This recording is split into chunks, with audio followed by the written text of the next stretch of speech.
Hello, everyone. As you can see, I'm a 77-year-old young. So don't expect me to produce any kind of fancy digital artifact or something. I will basically share with you something which is quite an eye-opener. This program that was developed in 2018, The Future of Business, Preparing for Disruption by the World Bank Group, talks about how the world of business will change, how so many of the jobs will disappear. But I want you to watch this video or listen to this video, which is from Tom Peters. This is 2002, which means 18 years ago. And let's listen to what Tom was saying then. And once we listen to that, I think we'd all be able to understand where we.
Now you heard what Tom Peters said. You've seen it all, and we've seen it all. You've seen how the nature of work changed, how the automation came in, how the computerization came in, how we moved into the digital world. But at the same time, you've also seen that jobs possibly have been reconfigured. There hasn't been a loss of jobs, really, but there's certainly been the kinds of jobs disappearing and new kinds of jobs being created. And at the same time, what's been happening is that we are able to provide our people better quality of life, and everything that could have come from technology, we benefited from that. But then, can it happen to the entire world? Or are there going to be a difference between the developed world and the digital world? Digitalization, I'm sorry, I rephrased the thing. The difference between the developed world and the developing economies or the emerging economies. So it's digitalization, basically, that seems to be making the difference. But digitalization is only one part which comes in the end. If you go from the start, it's basically countries in my region, which is the South Asia. They are not that strong on early child development. There's not been too much work that's been done to come up with the new vocational training programs. Please understand that many of the vocations have been or can be replaced by the computers. So they haven't been able to come up with that. But then there is also what we call is that the investment on human capital in our countries has not been as desired. And There are two of the things that here, I could talk about. Is one is that the World Bank Group came up with this, what you call a human capital index, in which when you go on the different countries in my region, Sri Lanka has this thing at 0.54. Bangladesh has it at 0.48. India has at 0.43. And my own country is trailing behind all these at 0.39. They have taken various factors on, how the early education is, how the health has been there, how, development and all that, on the basis of which they developed this thing. But then in today's world, we all talk about the figures coming out of the World Economic Forum. So WEF has in their world, like at the Human Capital Index, shows these countries by ranks. The best one obviously is come at first, and the worst one will come at possibly at 130. Now here you see this, you find that Sri Lanka is at 74. Bangladesh is at 100. India is at 103. And Pakistan is trailing behind at 125. Now, let's go to the things that have been happening in this region.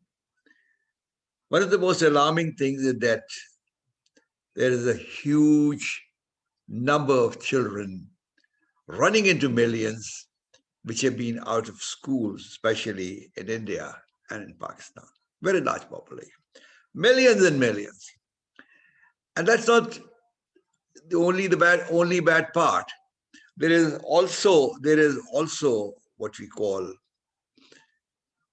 another millions and millions of people who do get to go to these schools, but they're never ever going to see what a college is there. Then another thing is that although in the old days we did have vocational training programs in collaboration with many of the developed countries, but today the vocational training has become very weak in this region. And whatever vocational training is there, it's still working on the old jobs.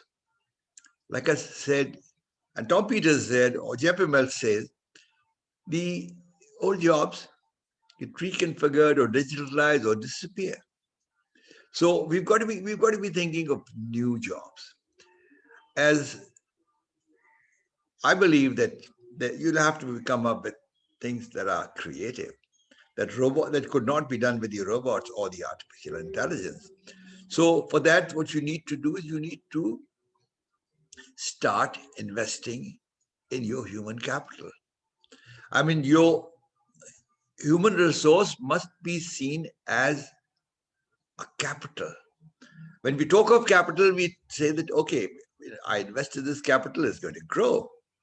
So we need to invest in human capital, And here, like I said earlier, that we've got to first start with the early childhood development, get onto the thing. And by the time they finish their primary school, we should have a very clear division of who should go to the college and who should go for a vocational training. In my country, what we find is that a small number of children who do get the school, but after the school, there's no such direction for putting them in the vocational training or something, and they just get dropped out. So we need to be working on that. Then, like I said, there is this important thing called development of the broadband. In my country, I think more than 50% of the people in this country do not have either the internet or decent internet. So we are in this situation. How can we expect these people to come up to the latest needs of the time? In my country, the government schools, which are the primary source of education for the masses, do not have the facilities of proper internet. And as such, they're not able to provide the technology or the training or the education which will make people the winners in the present century. Like I said, the present century is changed. And it's changed to a level where everything is different from what it used to be. And if you don't change, you're not going to be left behind. Here, the thing is that we need to do different things or do things differently. That's all I got to say. Thank you very much. And here, what I'd like to do is I would like to stop the recording. How do I stop the recording? I've got to, okay.